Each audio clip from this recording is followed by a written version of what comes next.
Hola muchachos. Continuamos con nuestro curso de Historia de México 2. Nos habíamos quedado en el video pasado en el hecho histórico de la independencia de Texas, ¿no? Bueno, muchos historiadores lo manejan como la pérdida de Texas, ¿no? Un territorio que finalmente perdió México. Y bueno, y vimos cómo en 1836 fue donde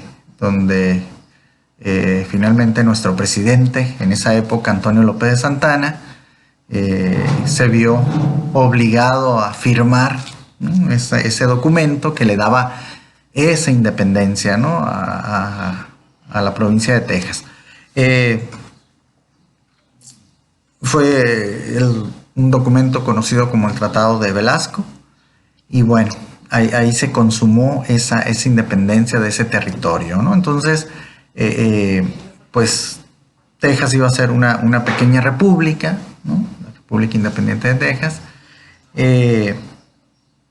Obviamente, sí fue muy doloroso para el pueblo mexicano, para el mismo Santana, ¿no?, el ejército mexicano, el haber perdido pues esa batalla, ¿no?, de San Jacinto, que fue pues definitiva, ¿no?, o definitoria, como dicen ahora, para que finalmente los tejanos lograran su objetivo, ¿no? Entonces, en 1836 comienza la historia de Texas como república independiente, ¿ok? ¿Cuántos años se iba a mantener como una república independiente? Se iba a mantener 9 años. 9 años existió la República Independiente de Texas. De 1836 a 1845. ¿Ok? ¿Y por qué nada más 9 años? Porque en 1845 Texas decide anexarse a los Estados Unidos. ¿Por qué sucedió esto? Bueno, ahora sí que el gobierno estadounidense pues también iba a poner ahora sí que el segundo paso de su plan, ¿no?, estratégico para expandirse. Finalmente los tejanos ya habían logrado su independencia. Recuerden que pues estaba infestado de población estadounidense ese territorio tejano, y pues obviamente ya como decíamos, ¿no?, la economía, ¿no?, de ese territorio pues giraba en torno al dólar, ¿no?, en torno a las inversiones de estos colonos estadounidenses. Todo prácticamente, toda la economía dependía de sus negocios, ¿no?, de sus inversiones. Estados Unidos decide, ¿no?, poner en marcha el segundo paso, que fue pues decirle a la población estadounidense que se retirara de Texas, que se devolviera a Estados Unidos, ¿no? Así lo hicieron, y pues imagínense cómo quedó la economía tejana, ¿no? Entró en crisis de manera inmediata. Iban a perderse muchos empleos. Ya la población meramente tejana, o sea, la población nacida ahí en Texas, ¿no?, que era que durante pues muchísimos años había sido mexicana, pues, ¿no? Pues eran pocos, y además eran empleados, pues, ¿no? Necesitaban de esas inversiones estadounidenses, dependían de ellas, ¿no? Entonces, al ya no estar, pues se vino el desempleo, ¿no? Obviamente los tejanos formaron su propio ya congreso, ¿no?, sin estadounidenses, y bueno, trataron de sobrevivir como una república independiente. Ellos querían mantener su autonomía, ¿no? Y bueno, que aunque estuviera la población estadounidense, finalmente esa población estadounidense pues ya era parte de la comunidad tejana, ¿no? Pero al irse, pues obviamente los nativos de Texas pues tenían que encargarse de sí mismos. Lo intentaron, les digo, aguantaron 9 años, ¿no? Hasta que pues empezó a haber problemas de hambruna, ¿no? de hambre, y pues los congresistas tejanos dijeron, pues tampoco podemos dejar morir a nuestra gente.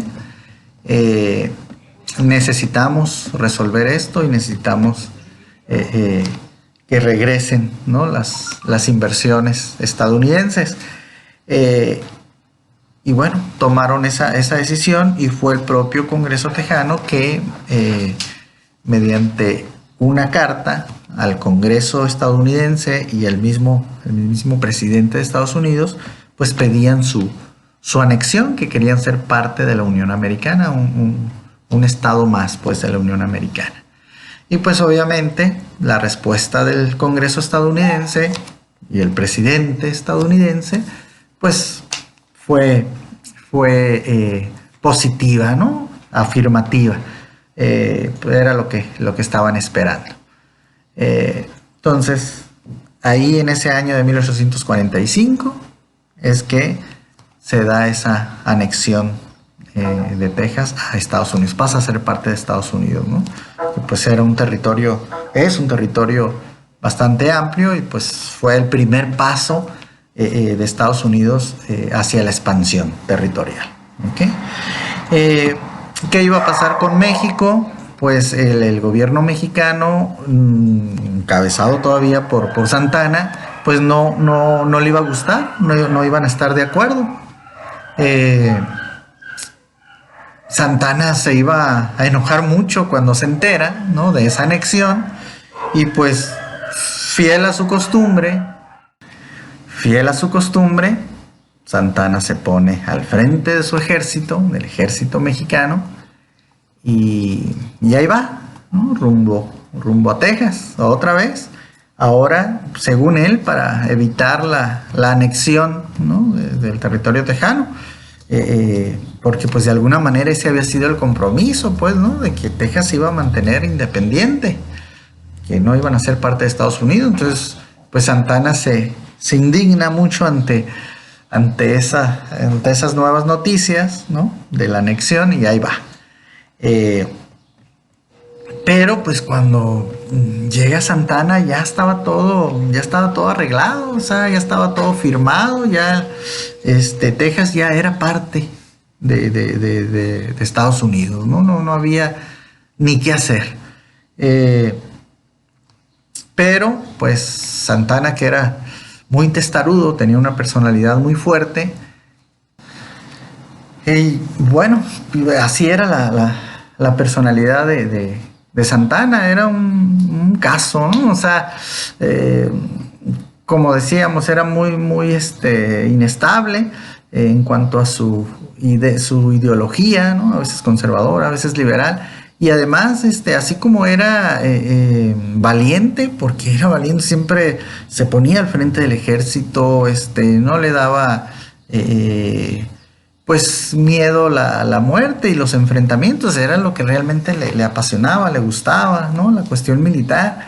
Era carismático, ¿no? Pues por otro lado también era muy cerrado, irresponsable, porque a veces dejaba la presidencia y se iba, ¿no?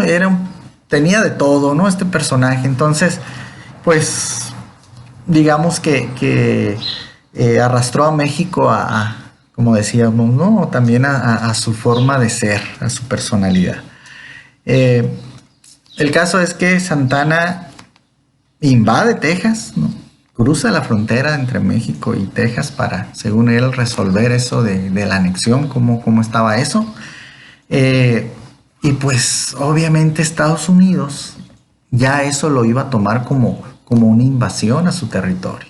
Iba a ser el pretexto ideal. Pues ahora sí que Santana se puso de pechito, ¿no? Les dio el pretexto ideal. Entonces, pues Estados Unidos acusa de de invasión a México y le declara la guerra a México, ¿no? Esto ya en 1846. Y ahí empezó la guerra entre Estados Unidos y México. ¿Okay? Obviamente Estados Unidos ya venía con todas esas intenciones, se iba a poner toda la carne al asador para conseguir el objetivo de la expansión, del famoso destino manifiesto, ¿no? Su destino que era expandirse y llevar la civilización, llevar el desarrollo hacia el resto de América, ¿no? Y bueno, poner en práctica también la famosa doctrina Monroe, ¿no? De América para los americanos. Pero pues estaban diciendo América para mí, ¿no? Para mi expansión. Ese era el mensaje oculto. Y bueno, pues a México le iba a tocar. Entonces se declara la guerra en 1846. Obviamente los primeros territorios que iba a atacar Estados Unidos pues iban a ser los territorios que le quedaban más cerca. Es decir, los territorios que estaban al norte de México, ¿no? O sea, que es California, Nuevo México, ¿no? Incluyendo todo lo de pues, Arizona, Utah, todo eso era parte de la República Mexicana. México era el país, bueno, el segundo país más grande después de Canadá del continente americano. ¿Okay? Pero después de esta guerra ya no iba a ser así. ¿Okay? Entonces atacan estos territorios y pues no, la verdad es que no batallaron mucho para ocuparlos militarmente, o sea, no hubo una defensa heroica ahí en estos territorios. ¿Por qué? Porque eran territorios descuidados, al igual como había sido Texas, eran territorios descuidados por el gobierno de Santana, por el gobierno centralista de Santana. Entonces, pues ni siquiera había un batallón importante que cuidara la frontera y la población civil, pues tampoco, les digo, tampoco metieron mucho las manos, pues no iban a decir, sí, vamos a arriesgar nuestra vida para ayudar, ¿no? Al ejército de Santana a mantener ser parte pues de México, ¿no? La verdad es que no lo hicieron. Y prácticamente medio había esa inquietud de que pues si a los tejanos les había ido tan bien con la inversión estadounidense, pues que a lo mejor a ellos iban a estar, ¿no? También bien o mucho mejor de como estaban con México. Esa es una realidad. Entonces, pues ocuparon militarmente rápido ahí, ¿no? Estados Unidos. Pero Estados Unidos no se iba a conformar con eso. Estados Unidos, la intención era expandirse lo más que se pudiera. O sea, si se podían quedar con todo el país, lo iban a hacer, ¿no? Y lo que se pudiera más abajo, lo iban a hacer. O sea, la doctrina Monroe, el destino manifiesto era expandirse hasta full, ¿no? Hasta donde pudieran apropiarse de todo el continente, lo iban a hacer, ¿no? Por eso, después de controlar esos territorios del norte de México, pues deciden mandar a los marinos estadounidenses, ¿no? Sus tropas por mar, ¿no? Y iban a desembarcar en Veracruz, en el puerto de Veracruz. Imagínense lo que fue para los pobres veracruzanos, ¿no? Ver llegar la flota marina estadounidense a invadir, ¿no? Eran aproximadamente 13,000 hombres de tropa, ¿no? Imagínense. Y bueno, en Veracruz, pues sí, en Veracruz sí iba a haber una defensa, porque pues ahí estaba, para empezar, pues estaba la Escuela Heroica Militar de Veracruz, de donde había egresado Santana como militar, y pues ahí sí había un cuartel mexicano importante, y por supuesto que trataron de repeler la invasión estadounidense, pero pues no les iba a ser fácil. Santana igual de inmediato iba a desplazar su ejército a Veracruz para tratar de detener esa invasión, ¿no? Estadounidense. Y bueno, finalmente con el apoyo de los ejércitos de Santa Anna, pues dieron, digamos que mucha más batalla de lo que se había dado en los territorios del norte. Igual, aunque dieron más batalla, Estados Unidos controló, venció ahí en Veracruz. Santa Anna, en realidad Santa Anna tenía un grave problema. Él sí sabía mucho de estrategia militar, se creía mucho, o sea, muy, muy preparado en esos terrenos, pero ahora sí que al mejor cazador se le va la liebre, le falló pues uno de los elementos principales de todo ejército, que es pues la unión del ejército, la convicción de estar peleando por un objetivo común. ¿Y por qué digo esto? Porque resulta ser que dentro del ejército, de los ejércitos mexicanos, había generales tanto liberales como generales conservadores, o sea, y ya vimos, con diferente ideología, con diferentes ideas de cómo debería de gobernarse México, bajo qué sistema de gobierno debería de estar México, bajo qué régimen. Recuerden que los conservadores querían una monarquía y los liberales querían que México se mantuviera como una república federal, ¿ok? Entonces, pues como comprenderán, estos generales de los ejércitos no se podían ver, los generales liberales con los conservadores, no se podían ver ni en pintura. Y llegaron al grado que en plena guerra con los Estados Unidos, se atacaban entre sí, ordenaban atacarse entre sí, tratando de matarse uno al otro, de venadearse, como se dice, a ese grado, pues imagínense, ¿no? Si de por sí, pues sí, el gobierno, el ejército estadounidense estaba, pues, mejor preparado, más modernizado, ¿no? Con armamento mejor entrenado, etcétera. Y aparte esto, pues, digamos que le facilitaron aún más las cosas al ejército estadounidense, ¿no? Los ejércitos de Santa Anna pues habían sido derrotados. Santa Anna ya había perdido una pierna, ¿no? con una invasión francesa, ¿no? La de 1838-39, que no pasó a mayores más que, bueno, la pierna del presidente, pero pues digamos se resolvió el asunto y México tuvo que indemnizar, ¿no? Pagar un dinero, que fue la famosa guerra de los pasteles, que se le llama, que se hizo famosa por el nombre, ¿no? Sobre todo porque, bueno, un pastelero francés, ¿no? Un restaurante importante se quejó ante la embajada de que les habían destruido y que no había, inclusive que un ejército de los de Santa Anna no había pagado la cuenta y habían hecho pues destrucción en su restaurante, y pues Santa Anna obviamente ni lo peló, pues, ¿no? Pero como el francés se había quejado ante la embajada francesa, pues el gobierno francés dijo, a ver, ¿cómo que no lo pelaste? ¿Cómo que no vas a pagar los daños? Y pues Santa Anna al principio dijo, ¿están locos? Creo que no.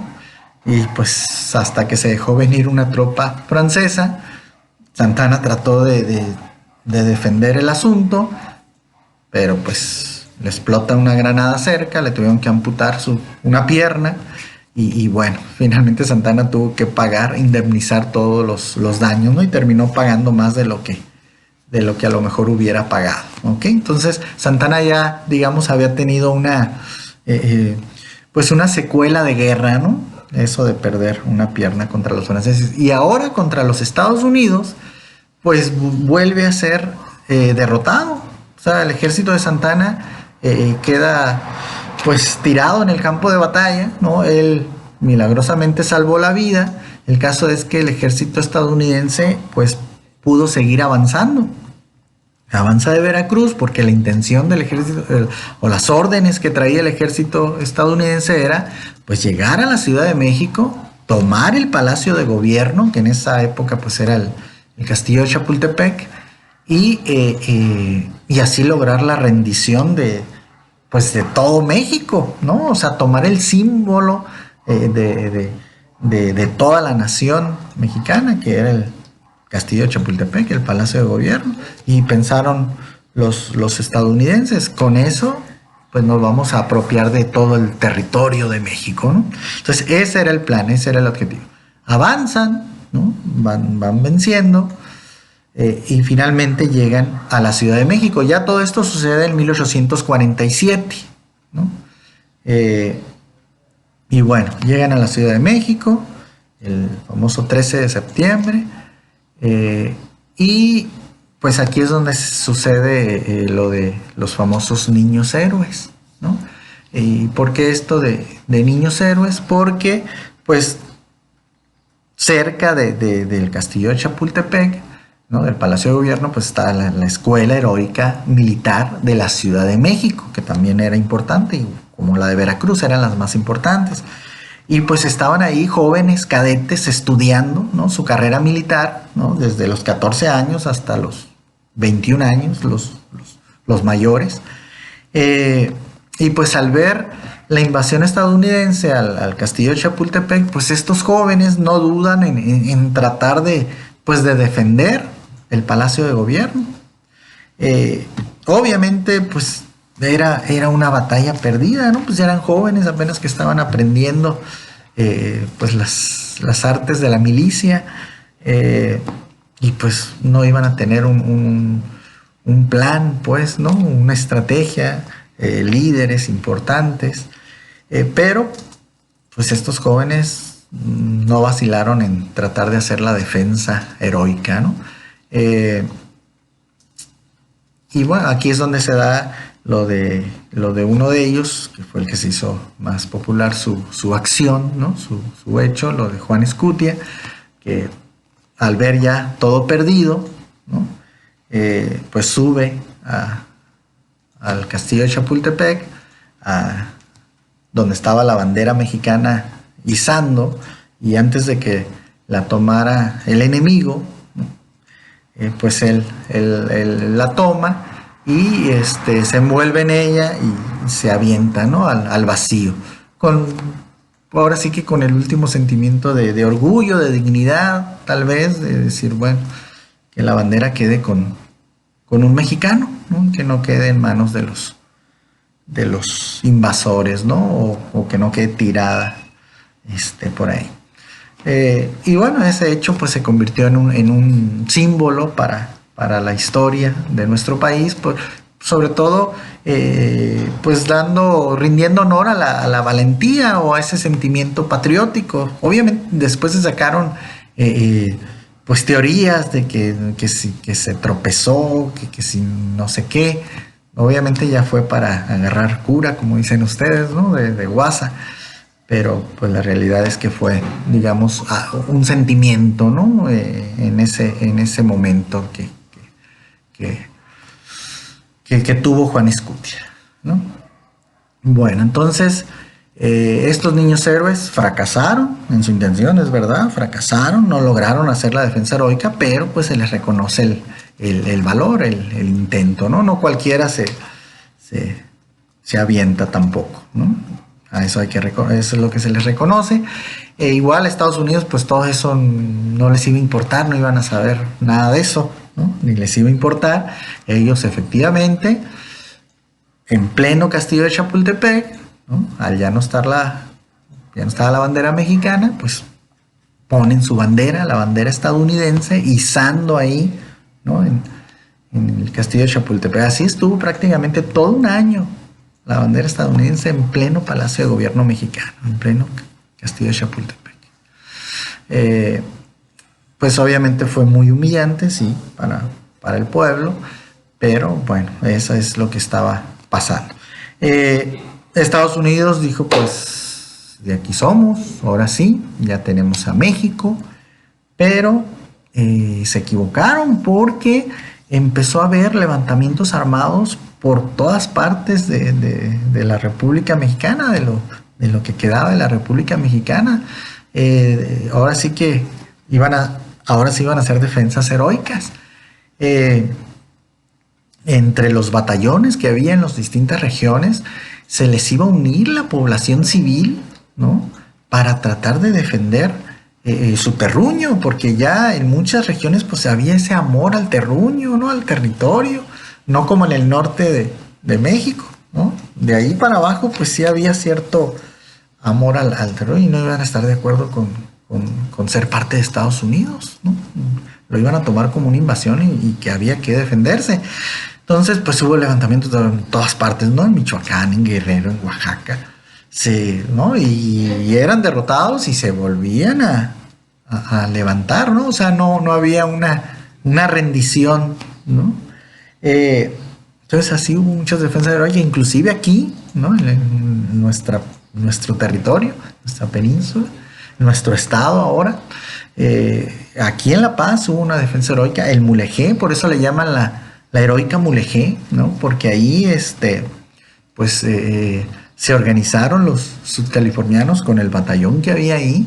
Y obviamente el ejército estadounidense, pues, se tenía que estar dividiendo para ir a las distintas regiones pues, a aplastar a las rebeliones, ¿no? A aplastar las defensas, esas defensas.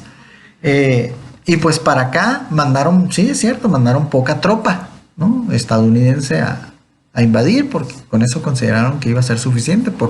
Obviamente ya tenían todo estudiado qué tanta población había en cada territorio de México, ¿no? Y pues aquí no había mucha población. Pero pues ahora sí que nos subestimaron, porque en Mulegé no pudieron, ¿no? Hubo una defensa heroica, ¿no? Y las tropas estadounidenses tuvieron que salir derrotadas y huyendo en sus barcos, igual aquí en La Paz, ¿no? Que aquí el Palacio de Gobierno en ese año de 1847, pues era el edificio blanco que está está la catedral, está el parque, Jardín Velasco, el edificio que está atrás, que ya lo remodelaron y que quedó muy bonito. Ese era el Palacio de Gobierno, ¿no? No era el que actual, ¿no? El que está acá enfrente de Chedraui. Y bueno, y la tropa estadounidense llegó y tomó ese Palacio de Gobierno que les digo. En un principio fueron derrotados el batallón de aquí, ¿no? El cuartel que iba a tratar de hacer la defensa. El general Manuel Márquez de León pues iba a ser uno de los generales importantes que iba a liderar esta defensa. Y bueno, son derrotados en un primer momento, tienen que pues ahora sí que huir, ¿no? Y dejarles el Palacio de Gobierno a los estadounidenses, pero el general Márquez de León pues se vuelve a organizar a los soldados y mucha población civil se iba a poner a disposición del general, que les diera instrucciones, indicaciones de cuál iba a ser la estrategia para recuperar el Palacio de Gobierno y sacar a los invasores de aquí.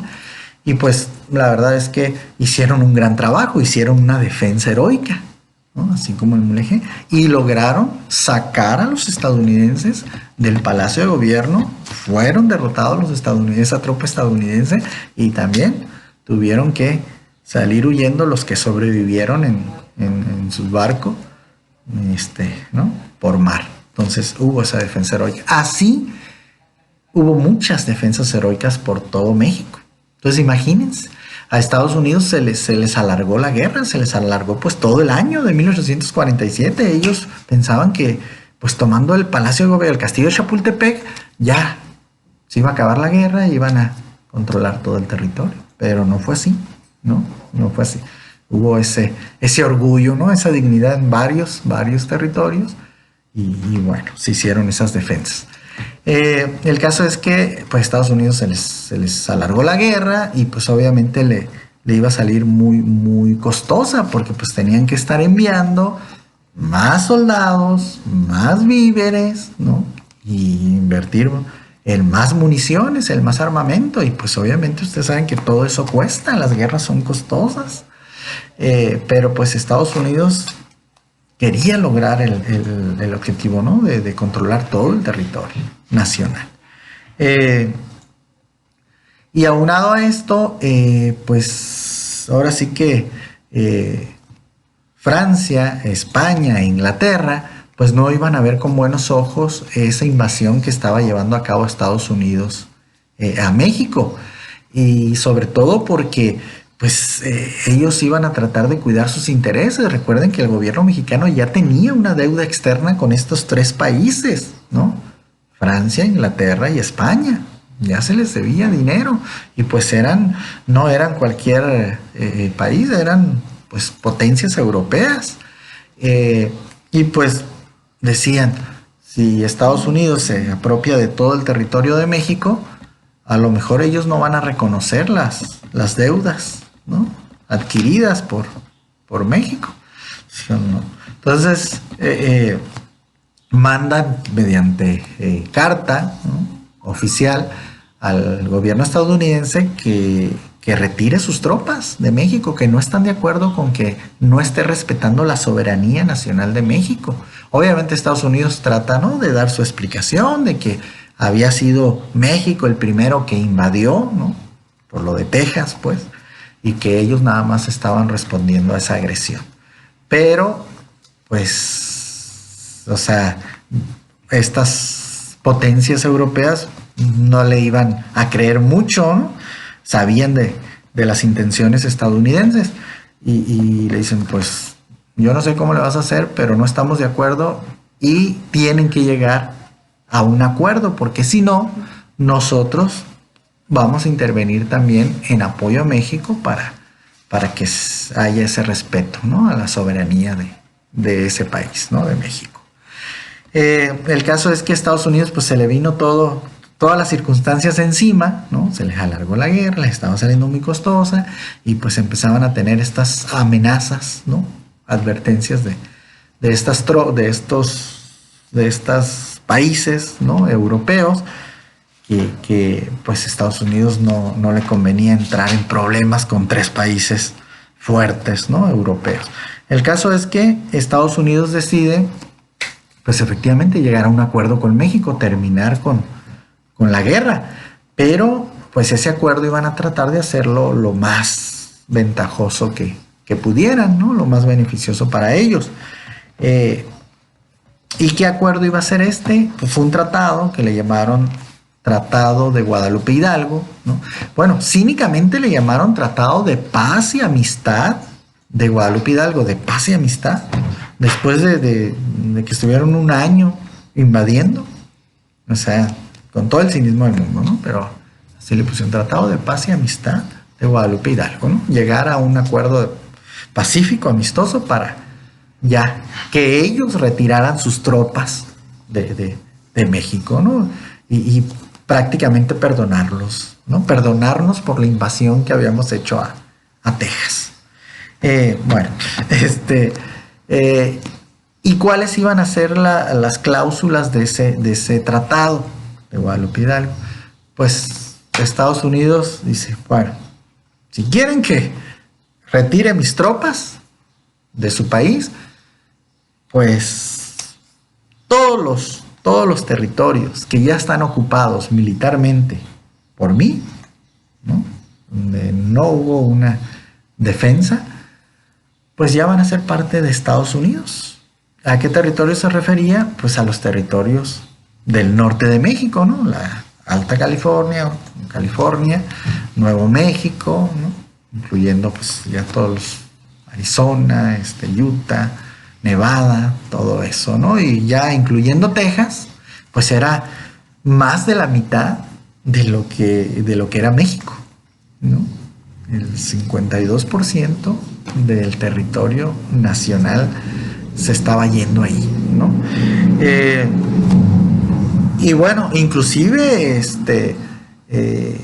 Estados Unidos quiso meter a la península como parte de ese tratado de Guadalupe Hidalgo, pero ahí sí el Congreso mexicano decía, no, o sea, la península no entra porque ahí no estuvo controlada militarmente por ustedes.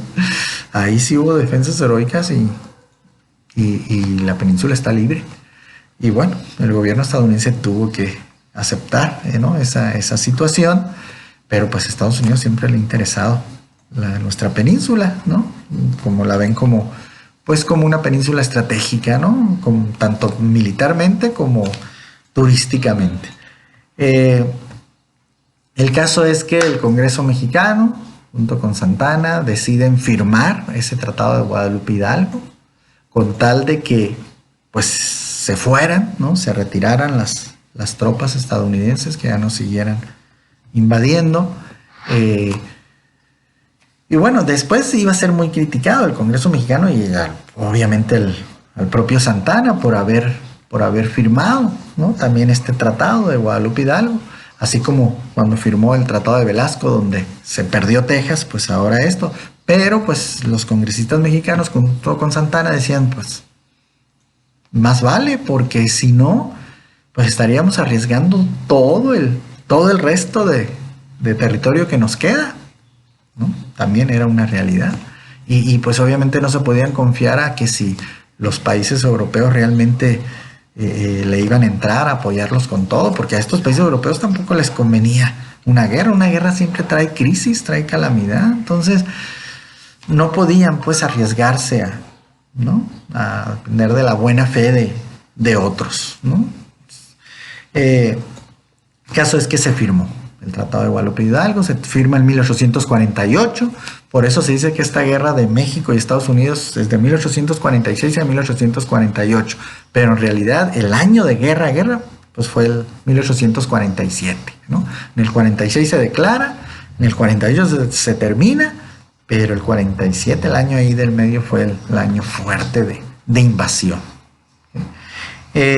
Y bueno, entonces a partir de ahí, de 1848, pues ya quedó la frontera entre México y Estados Unidos como la conocemos actualmente. Ahora sí que por el río Bravo, ¿no?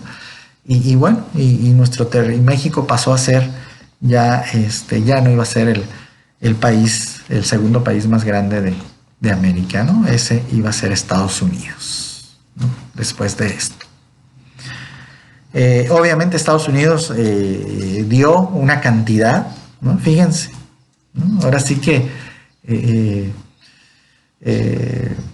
para de alguna manera, como se dice vulgarmente, taparle el ojo al macho, ¿no? Da 15 millones de pesos, que ni siquiera fueron de dólares, fueron de pesos, por estos territorios. Porque para Estados Unidos fue como un tratado de compraventa, ¿no? Pero obviamente esos territorios valían muchísimo más que esos 15 millones de pesos, ¿no? Nada que ver. En realidad esos territorios se perdieron en la guerra, ¿no? Obviamente Estados Unidos puso el pie en el cuello a los mexicanos, ¿no? De que o firmas este tratado de paz y amistad de Guadalupe Hidalgo, te doy este dinero por los territorios controlados militarmente, o nos quedamos invadiendo y nos quedamos con todo el territorio nacional, ¿no? Como era nuestra intención. Esa es la neta del planeta, como se dice. ¿Okay? Entonces, eso fue la guerra de México y Estados Unidos. ¿Okay? Ya después vamos a ver qué consecuencias trajo pues para México esta guerra, ¿no? ¿Qué pasó después de esta guerra? Bueno, ya me alargué un poco, aquí le dejamos. Gracias y seguimos en contacto.